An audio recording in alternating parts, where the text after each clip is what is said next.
പറയുന്നുണ്ട്. ചേട്ടാ ഇവിടെ തന്നെ ഉള്ള ആളാണ്? ചേട്ടാ ഇവിടെ ഉള്ള ആളാണോ? എപ്പോഴാണ് ഇത് അറിയുന്നത്? ഞാൻ അറിയുന്ന വൈകുന്നേരമാണ്. ഈ കുടുംബമൊക്കെ എങ്ങനെ നാട്ടുകാരുമായിട്ട്? നല്ല അടുപ്പം, നല്ല സ്നേഹത്തിലാണ്. ഈ പയ്യൻ 23 വയസ്സായിട്ടുള്ള ആള് എങ്ങനെയാണ് നാട്ടുകാരൊക്കെ? നമ്മൾ കൊച്ചിലെ മുതലേ എനിക്ക് നല്ല സ്നേഹത്തിൽ തന്നെ നമ്മളോട് നല്ല അടുപ്പമുള്ള. അതുപോലെ പയ്യൻ്റെ ഞങ്ങളുടെ കുടുംബ വീട്ടിൻ്റെ അടുക്കായിരുന്നു ഇവർ കുടുംബം താമസിക്കുന്നത്.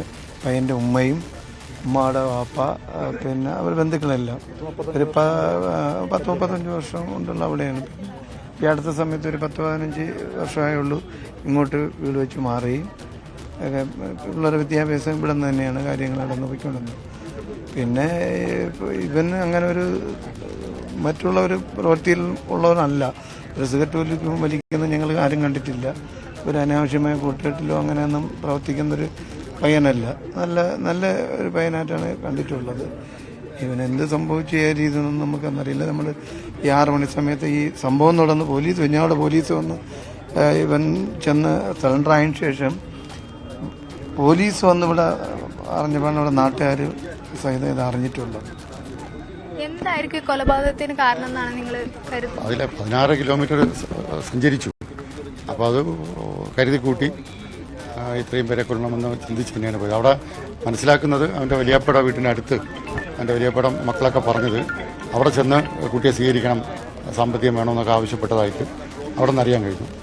അപ്പോൾ പോയി അവിടെ ഒപ്പം ഉണ്ടായിരുന്ന പെൺകുട്ടിയെ സ്വീകരിക്കണം അവിടെ പറഞ്ഞു. അതിവിടെയും പറഞ്ഞു കാണുമെന്നാണ് വിശ്വസിക്കുന്നത്. അവിടെ പക്ഷേ വാപ്പന്മായ കൊലപ്പെടുത്തിയിട്ടാണ് അടുത്ത വീട്ടിൽ വരുന്നത്. അപ്പോൾ ഈ ക്വസ്റ്റ്യൻ പറയുന്നു കൊലപാതകം, അടുത്ത ഇവിടെ വരുന്നു ഇതേ വിഷയം ഉന്നയിക്കുന്നു. അതാണ് ഇപ്പോൾ നമുക്ക് മനസ്സിലാക്കാൻ കഴിയുന്നത്. അല്ലാതെ വേറെ ഇല്ല. ഞങ്ങളിപ്പം ഹോസ്പിറ്റലിൽ പോയി കണ്ടു. മാരകമായ പരിക്കാണ്, തിരിച്ചറിയാൻ കഴിയാത്തതാണ്. ഇപ്പം നമുക്ക് മനസ്സിലാക്കുന്ന മുക്കുന്നിലുള്ള ഒരു കുട്ടി എന്നാണ് പഞ്ചായത്ത് മെമ്പർ നമ്മളെ അറിയിച്ചു. ഐഡന്റിഫൈ ചെയ്യാൻ പോയിട്ടുണ്ട്. അതാണ് മനസ്സിലാക്കുന്നത്. കാര്യം ഒരു എയിം ഉണ്ടായിരുന്നു വരെ, അല്ലെങ്കിൽ ഇത്രയും കിലോമീറ്റർ സഞ്ചരിച്ച് ചെയ്യണമെങ്കിൽ 16 കിലോമീറ്ററോളം സഞ്ചരിച്ചിരിക്കുകയാണ്. 6 കിലോമീറ്റർ ഗ്യാപ്പിൽ രണ്ടാമത്തെ കൊലപാതകം, അത് കഴിഞ്ഞ് വീണ്ടും 10 കിലോമീറ്റർ കഴിഞ്ഞ് വീണ്ടും ഒരു കൊലപാതകം. അപ്പോൾ അത് ചിന്തിച്ചുറച്ച് വന്ന് ചേരി. അയൽപക്കത്ത് ആരും അറിഞ്ഞിട്ടില്ല. പോലീസിൽ പോയി മൊഴി കൊടുക്കും. പോലീസും മെന്റലി ഡിസോർഡറാണ് എന്നാണ് ധരിച്ചത്. ആദ്യം 1-2 ആയിരിക്കുമെന്ന് ധരിച്ചു. പിന്നീട് ഞാൻ 3 പേരെ കൂടെ കൊന്നിട്ടാണ് വന്നിരിക്കുന്നത്.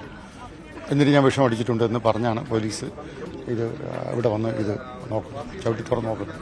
അപ്പോൾ അത് ഗ്യാസ് തുറന്നിട്ടുണ്ട്. ഫയർ എഞ്ചിൻ വന്നിട്ടാണ് പിന്നെ ബാക്കി പ്രൊസീജിയർ ചെയ്തത്. ബാക്കിയെല്ലാം ഇനി ഇൻക്വസ്റ്റിൽ അറിയാൻ കഴിയും എന്താണ് കുറിവിൻ്റെ രീതിയൊക്കെ. ഞങ്ങൾ കണ്ടിടത്തോളം മാരകമായി കണ്ടു. ഞാൻ കണ്ടു. ഗോകുലം ഹോസ്പിറ്റലിൽ കയറി കണ്ടു. അതിൽ ഈ പെട്ടെന്ന് പറയാൻ കഴിയില്ല. കാരണം മുഖം ഇങ്ങനെ വികൃതമാണ്. 3 പോയിന്റ് ഉണ്ട്. അതാണ് നമുക്ക് സംശയം ജനിപ്പിക്കുന്നത്. മുഖത്താണ്, എല്ലാവരുടെയും മുഖത്താണ്. പക്ഷെ അവിടെ ആറ്റുംപുറത്ത് വെട്ടാണ്, തലയ്ക്ക് വെട്ടാൻ. അവരിങ്ങനെ സോഫയിൽ ഇരിക്കുകയാണ് ആവിധിക്കൊണ്ടിരിക്കുന്നത്. മാതാവ് അവരുടെ പാപ്പാടെ ഉമ്മ ബാത്റൂമിൽ, അവർ അയൽക്കാർ തെറ്റിദ്ധരിച്ചത് ബാത്റൂമിൽ മറിഞ്ഞു വീണ് സംഭവിച്ചത്. പോലീസിനോട് മൊഴിയെടുക്കുമ്പോഴാണ് അതും കൊലപാതകമെന്ന് അറിയുന്നത്. ഞാനിങ്ങനെ കൊന്നിട്ടാണ് വന്നിരിക്കുന്നതെന്ന് പറയുമ്പോഴാണ് അറിയുന്നത്. ഇതിന് ശേഷമാണ് ഇങ്ങനെ നിങ്ങളെല്ലാം പറഞ്ഞ് വിഷമിച്ചിട്ടുണ്ടെന്നും പറയുന്നത്.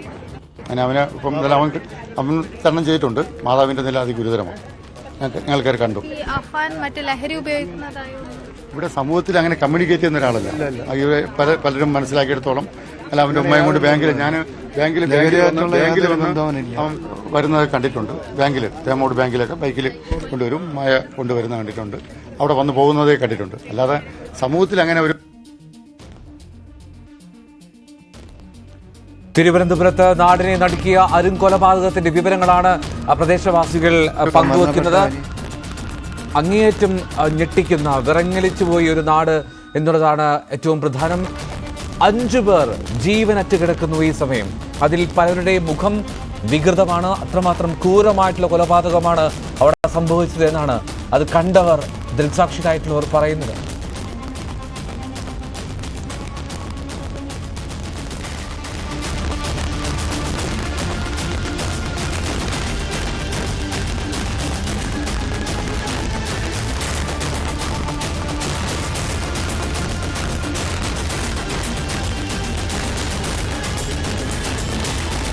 ആരും അറിഞ്ഞില്ല ഈ സംഭവം.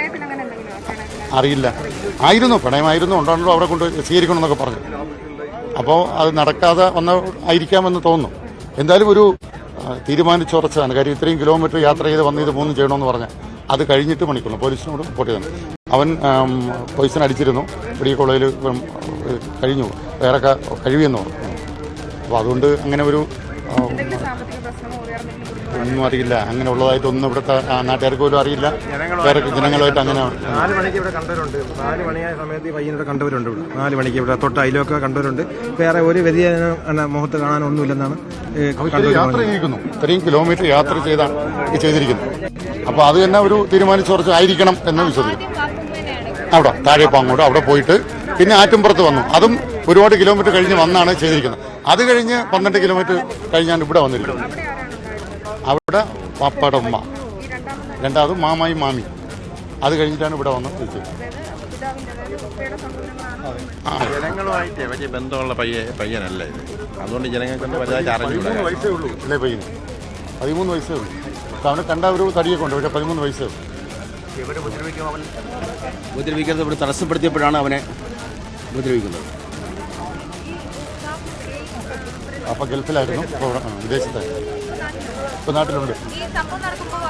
ഇല്ല ഇതൊക്കെ പോലും അവർ പറഞ്ഞില്ല. ഇത് ഇവൻ പോലീസ് സ്റ്റേഷനിൽ നിന്ന് മൊഴി കൊടുക്കുമ്പോഴാണ് അവൻ വിഷം അടിച്ചെന്നും ഇത് പോലീസ് സ്റ്റേഷനിൽ നിന്ന് മൊഴി കൊടുക്കുമ്പോഴാണ് ഇവൻ അറിഞ്ഞത്. ഞാൻ ഇവിടെ ഒരാളിനെ എൻ്റെ വൈഫ് വിളിച്ച് പറയുന്നു, ബസ്സിലിരുന്നുണ്ട് 3 ആംബുലൻസ് ഷമീരെ വീടിൻ്റെ മുമ്പ് കിടക്കണം, നിങ്ങൾ വല്ല അറിഞ്ഞാന്ന് ചോദിച്ചു. ഞാൻ പറഞ്ഞില്ല. കാരണം അവൾ ചോദിക്കാൻ ഞാൻ ഇവിടുത്തെ വലിയൊരു ബന്ധമായിരുന്നല്ലോ, എൻ്റെ സൗകര്യമല്ലേ. അതുപോലെ സൗകര്യം എല്ലാവർക്കും ഉണ്ട്, കൂടുതൽ ബന്ധം ഉണ്ടായിരുന്നു എനിക്ക്. എന്തിന് ഞാൻ ഉണ്ടായിരുന്നു ആ ഒരു കാലഘട്ടമായിരുന്നു.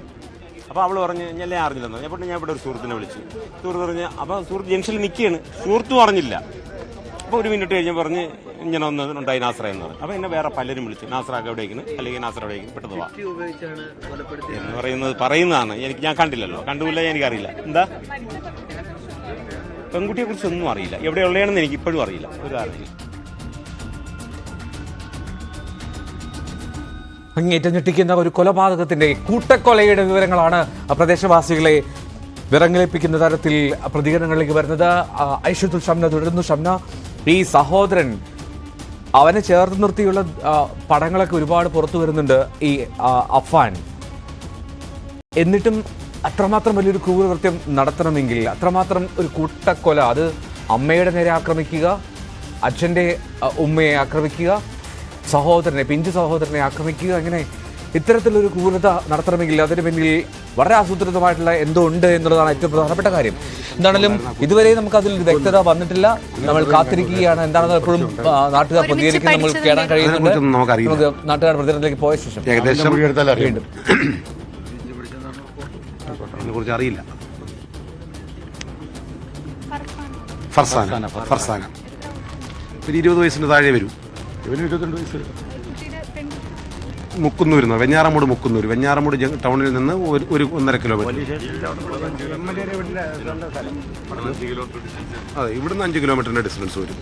ഈ വെഞ്ഞാറമൂട് മുക്കുന്നൂരെന്ന് പറയും. അവിടെയാണ്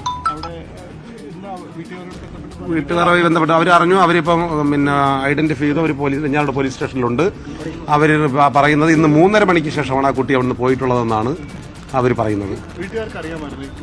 അതിനെക്കുറിച്ച് അറിയില്ല, കാരണം അങ്ങനെ അറിയാൻ സാധ്യത കുറവാണെന്നാണ് ഞാൻ മനസ്സിലാക്കുന്നത്. കാരണം ഇന്നലെ ഈ കുട്ടിയുടെ പിതാവ് ഞാനും തമ്മിൽ ഒരുപാട് സമയം ഒരുമിച്ചുണ്ടായിരുന്നു, ഇന്നലെ ഉച്ചവരെ 1:30 മണി വരെ. അങ്ങനെയൊക്കെ ഉണ്ടെങ്കിൽ എന്നോടൊക്കെ പറയുന്ന ആളാണ്, നിങ്ങളൊരു സുഹൃത്താണ്. അപ്പം അങ്ങനെയൊന്നും പറഞ്ഞിട്ടില്ല. അതറിയില്ല, ബാക്കി അവരുമായി അങ്ങനെ ബന്ധപ്പെട്ടില്ല. കാരണം അവർ മൊഴി കൊടുത്തോണ്ടിരിക്കുന്നു. തള്ളയ്ക്ക് ക്രിട്ടിക്കൽ ആണ്, അതുകൊണ്ട് ആരും മൊഴിയെടുക്കാൻ പറഞ്ഞിട്ടില്ല. അറിയില്ല, അവർക്ക് അറിയാം. അതിപ്പോൾ മൊഴി വെഞ്ഞാറമൂട് പോലീസ് സ്റ്റേഷനിൽ കൊടുത്തുകൊണ്ടിരിക്കുകയാണ്. ആ സാഹചര്യം ഇപ്പം ചോദിച്ചില്ല. എനിക്കൊരു സംശയം തോന്നിയാണ് ഞാൻ ഈ കുട്ടിയെ അവിടെ പഞ്ചായത്ത് മുമ്പ് പറഞ്ഞു വിട്ട് നോക്കുന്നത്. അതെ, കാര്യം ഞങ്ങളിവിടെ നിൽക്കുമ്പോഴും വീട്ടുകാർ അറിഞ്ഞു വന്നിട്ടില്ല, അവിടെ ആരും വന്നിട്ടില്ല. ഞാൻ വിളിച്ച അവിടുത്തെ പഞ്ചായത്ത് മെമ്പറോട് എനിക്കൊരു സംശയം, ആ കുട്ടിയാണോ എന്നൊരു സംശയം പ്രകടിപ്പിച്ചതുകൊണ്ടാണ് ഞാൻ അവിടുത്തെ പഞ്ചായത്ത് മെമ്പറെ വിളിച്ചു പറയും. പഞ്ചായത്ത് മെമ്പർ അവിടെ പോയതിന് ശേഷമാണ് അവരറിയുന്നത് വീട്ടുകാർ. ഈ വലിയപ്പട വീട്ടിലേക്ക് കുട്ടി കൊണ്ടുപോയിരുന്നു. അവിടെ അടുത്തൊക്കെ അവൻ പൈസ ചോദിച്ചു, ഈ കുട്ടിയെ സ്വീകരിക്കണമെന്നൊക്കെ വലിയപ്പോട് പറഞ്ഞതായിട്ട് അവിടെ ഉള്ള ഇന്ന് അതിനുശേഷമാണ് ഇങ്ങോട്ട് വന്നത്. അപ്പം അതിനു മുമ്പ് വാപ്പാടെ ഉമ്മയെ കൊലപ്പെടുത്തിയ ശേഷം തൊട്ടടുത്ത് വന്ന് വലിയാപ്പയോട് സംസാരിച്ചു. അവിടെയും കൊലപ്പെടുത്തിയതിനു ശേഷമാണ് ഇങ്ങോട്ട് 16 കിലോമീറ്റർ സഞ്ചരിച്ചിരിക്കും. 16 കിലോമീറ്റർ. ആദ്യം അവിടുന്ന് പാങ്ങോട്, താഴെ പാങ്ങോട്ടെന്ന് ആറ്റുംപുറം SLP. അത്ഭുതകരമായ കാര്യം എന്ന് പറയുന്നത് അവിടുന്ന് ആ കുട്ടിയായിട്ട് വന്നിട്ട് ഇവന്റെ സ്വന്തം വീട്ടിൽ കൊണ്ടുവന്നിട്ട് ഇവന്റെ ഈ ലവർ എന്ന് പറയുന്ന പെൺകുട്ടിയെ കൊലപ്പെടുത്തുകയാണ്. അതൊരു അത്ഭുതകരമായ കാര്യമാണ്. കാരണം നമുക്കിതൊന്നും മാച്ചാവുന്നില്ല. നമ്മൾ എത്ര ആലോചിച്ച് നോക്കിയിട്ടും അത് പിടുത്തം കിട്ടുന്നില്ല. അതിനകത്ത് എനിക്ക് തോന്നുന്ന അതിനകത്തൊരു സംശയം, ഇവരെല്ലാവരെയും സമീപിച്ചിട്ടുണ്ട് ഈ സ്വീകരിക്കണമെന്ന്. അങ്ങനെ സ്വീകരിക്കാതെ വന്നപ്പോൾ എല്ലാവരെയും കൊലപ്പെടുത്തുന്നതോടൊപ്പം തന്നെ കക്ഷിയും ആത്മഹത്യക്ക് ശ്രമിച്ചിരിക്കുകയല്ലേ?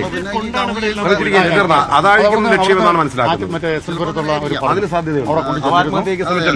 പറഞ്ഞു, സാമ്പത്തികം ആവശ്യപ്പെട്ടു, എന്നിട്ടാണ് ഇങ്ങോട്ട് വരും. അപ്പോൾ അവരെയും കൊലപ്പെടുത്തി ഇങ്ങോട്ട് വരും. അവരെ സ്വീകരിച്ചില്ല, അതുകൊണ്ട് അങ്ങോട്ട് വരും. അദ്ദേഹം സീറ്റിൽ തന്നെ ചെയറിലിങ്ങനെ മരിച്ചിരിക്കുക, ഇങ്ങനെ ചാരിയിരിക്കുക, മാരകമായി തലയ്ക്ക് പറ്റി. വാപ്പയുടെ ഉമ്മ ബാത്റൂമിൽ കിടന്നത് അവിടെ എന്തോ ചരക്ക് വീണാണ്, സ്ലിപ്പ് ചെയ്ത് വീണെന്നാണ് നാട്ടുകാർ ധരിച്ചത്, ആദ്യം കരുത്. പിന്നീട് ഇവൻ പോലീസിൽ മൊഴി കൊടുക്കുകയാണ്, ഞാനിങ്ങനെ താഴെ അങ്ങോട്ട് ഇങ്ങനെ എൻ്റെ വാപ്പയുടെ ഉമ്മയെ കൊന്നു. അത് കഴിഞ്ഞ് 2 പേരെ ആറ്റുംപുറത്ത് കൊന്നു, SLP കൊന്നു. അത് കഴിഞ്ഞിട്ടാണ് ഇവിടെ വന്നത്. ഇവിടെ 3 പേരെ, അങ്ങനെ 6 പേരെ കൊന്നു നാം മൊഴി കൊടുക്കുന്നു. ഇവിടെ വരുമ്പോഴാണ് ഒരാൾക്ക് ജീവനുള്ളത്. അത് കിട്ടിക്കലാണ്. അവൻ എല്ലാവരും മരിക്കണമെന്ന് തീരുമാനിച്ചില്ല. ഇവർക്കും വിഷം കൊടുത്തു എന്നാ പറയുന്നത്. ഇവിടെ ഉള്ളവർക്ക് അവിടെ മാരകമായി തലയ്ക്ക് വരും. യഥാർത്ഥത്തിൽ നല്ല ആഴത്തിലുള്ള മുറിവുകളാണെല്ലാം. മരണം സംഭവിക്കണമെന്ന് ഉദ്ദേശിക്കുകയാണ് ചെയ്തിരിക്കുന്നത്, അല്ലാതെ അറ്റാക്കല്ല. പ്രണയം നിരസിച്ചതാവാൻ സാധ്യതയില്ല. പ്രണയിച്ച കുട്ടിയെ ഇവർ സ്വീകരിക്കാത്തത് കൊണ്ടാവാം. അങ്ങനെയാണ് നമുക്ക് പറഞ്ഞു. ലത്തീഫ് എന്ന് പറയുന്ന അവന്റെ വലിയാപ്പോട് ചെന്ന് അത് ഒരു എക്സ്മിലിറ്റിയൊക്കെ അതുകൊണ്ട് സ്വീകരിക്കണമെന്ന് പറഞ്ഞു. അയൽവക്കക്കാർ പറയുന്നു ഇങ്ങനെ വന്നിവിടെ സംസാരിച്ചായിട്ട് അറിയാൻ കഴിഞ്ഞു എന്ന്. ബാക്കിയെല്ലാം ഇനി അവന്റെ മൊഴിയിൽ അറിയാൻ പറ്റും. ഓക്കെ.